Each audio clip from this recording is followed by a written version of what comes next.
Hi, everybody. So today I have a special video. This is one of my last end of the year videos that I'm going to be doing for 2023. And I thought it would be fun today to talk about and rank the 15 movies that I saw that were re-releases in the theater in the year 2023.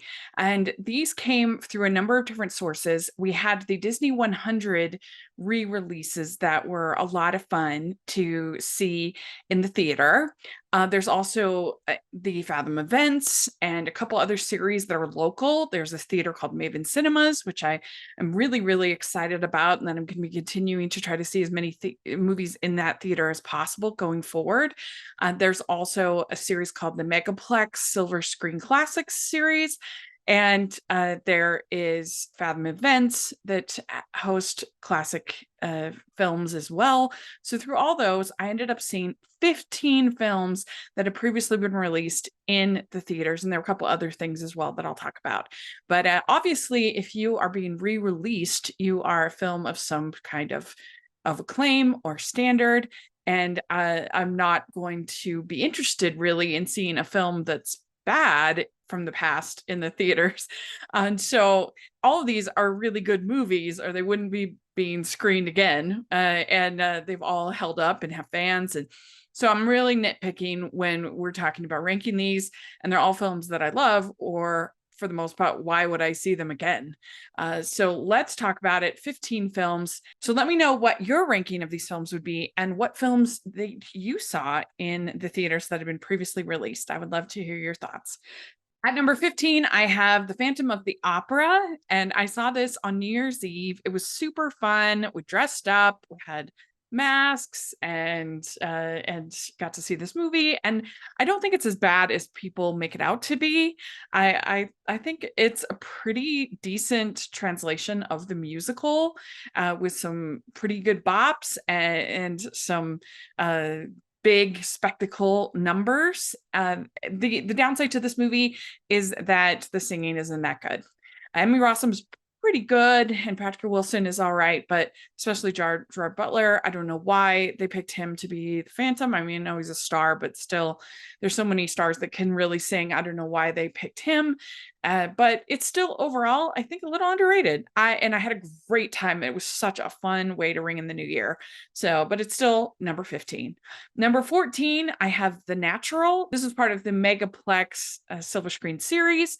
And I had actually never seen this one, but it was part of the series. And I think it's very well acted, very well done, good story. I liked the little bit of ambiguity that it leaves off on as far as the relationships and the people. But it's just not one that like stuck with me that well. And so when I was making this ranking, it ended up being at in number 14, but I enjoyed it. Number 13, I have Encanto. I love Encanto. I think it's got lots of really good songs, especially when I talk about Bruno, super fun bop. And I really like the overall family story that it tells, that it's not just about Mirabel, that it's about the entire magical family. And I like her kind of redemption at the end, and the flawed characters and the beautiful animation. So I think it's a great film, but maybe it needs time to sit on me a little bit before we get higher in this ranking. It's got some stiff competition. And I saw that through the Disney concert series that they did. So that was really fun. Number 12, I have The Incredibles. And The Incredibles is such a good movie about family and a good movie about marriage. For some reason, this watch through it, once he starts training, and there's sort of that section of the film before the rest of the family gets to the island. I think that section can drag a little bit, but it's still super entertaining, and one of the few films made for kids that accurately portrays the dynamics of marriage, and that you can have conflict in a marriage and it's okay, and that's healthy, and you can deal with it and be strong. So I think that's really good that way. Number 11, I have Frozen. I really love the music in Frozen. I love that it has a real Broadway beat to it. It has a Broadway style that you don't quite see in the other Disney films. Of course, Let It Go is iconic. I love the relationship between the two sisters. I think Olaf's a really good character. I love the animation. So yeah, I have it at 11. At number 10, I have Mulan. I actually saw this at a movie on the lawn at the Sierra Shell outdoor movies that they have, and it was really fun to watch with the crowd, to hear the reactions, how much the crowd really responded, and it's such a good story of Mulan coming to terms with her gender and her identity. I love the animation. Some of the humor doesn't hold up super well, but I still really enjoy the story and the characters. So Mulan is at 10. Number 9, I have Marcel the Shell with Shoes On. I saw this at a movie on the lawn at Liberty Park, and I absolutely love this film. I love Marcel as a character. I love the heart to it, him finding his family, and the search for his family, and the relationship with his grandma, and the relationship with Dean. And it's just a sweet, lovely, wonderful movie with big heart. Number 9, I have Meet Me in St. Louis. What great songs, so catchy, family story, good characters, and it has Have Yourself a Merry Little Christmas, one of my favorite Christmas songs. And it's a wonderful film. I saw this at the Megaplex Silver Screen Classics, and yeah, it's absolutely wonderful. I have nothing negative to say about it. Like, all of these are super, super great. Number 7, I have Pirates of the Caribbean: The Curse of the Black Pearl. What a wonderful adventure, and what a memorable character Jack Sparrow was, especially in this first movie. We forget that Johnny Depp was nominated for an Oscar for this role, which seems wild now, but it's such a memorable character, such a great character entrance, so funny, and it's got so much energy, such great like sword fights and action, and it's witty, and everything that you could want in this kind of movie. And I think in a lot of ways it's basically like a perfect action adventure soiree kind of a movie. It's fun. So number 6, I have The Lion King. I mean, what an incredible cinematic achievement to watch in the theater. The incredible music, great story, the emotion when he finally forgives his dad and decides to take his place. It's moving and wonderful, and it's got the comic relief that you love. It's absolutely outstanding. Number 5 is The Muppet Christmas Carol.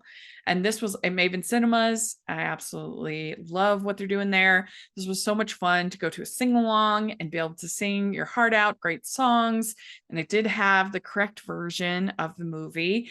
And I love the Muppets. I love that they have so much of the original text. I love having Gonzo as Dickens. I love Michael Caine in the movie. I think it's funny and emotional and wonderful and everything you could want in a Christmas Carol. At number 4, I have Toy Story, the original Toy Story. This was part of Disney 100, and I think that is as monumental as this is as far as a animated film, because it was the first CG. I think it's actually more outstanding because of the incredible script.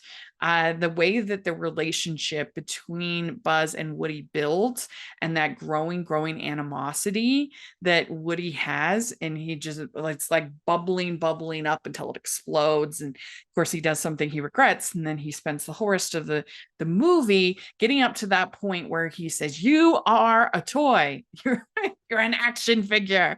All of that is just perfectly calibrated, perfectly written, and perfectly performed by the voice actors. So yeah, it's absolutely outstanding. At number 3, I have Christmas in Connecticut. This is one of my favorite screwball comedies, one of my favorite romantic comedies.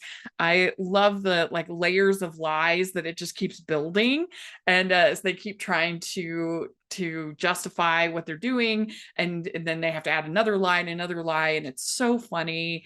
And I think it holds up really well as a piece of screwball comedy that will make you laugh, and it's got all those Christmas feels and those romantic feels. It's just one of my favorite films. And number 2, I have Beauty and the Beast, and what a beautiful, touching, wonderful animated film.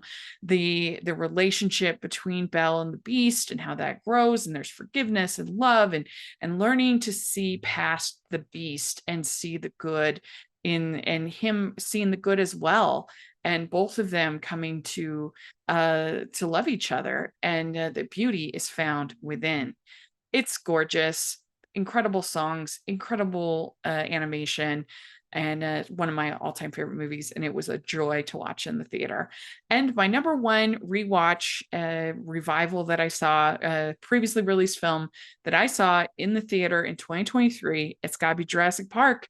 Incredible story, great characters. It's not just satisfied to be a monster movie, it goes deeper than that. That it's about these characters trying to play God, confronting humans playing God, and it has something to say about ambition and what matters in life and relationships to really care about. And it's also a fun monster movie. So to me, it's just so entertaining on every level that you could want. It's scary. It's tense. It's emotional. I mean, one of my favorite scenes in the whole movie is when Dr. Stradler and John Hammond are talking, eating ice cream about the flea circus. It's still an illusion. And she tells him all that matters is the people that we love and getting them safe. I believed in the power of this place. That is good writing. It's good characters that I am very drawn into in their stories, and it's one of the most iconic movies of my life. I absolutely love it, and so it had to be number one.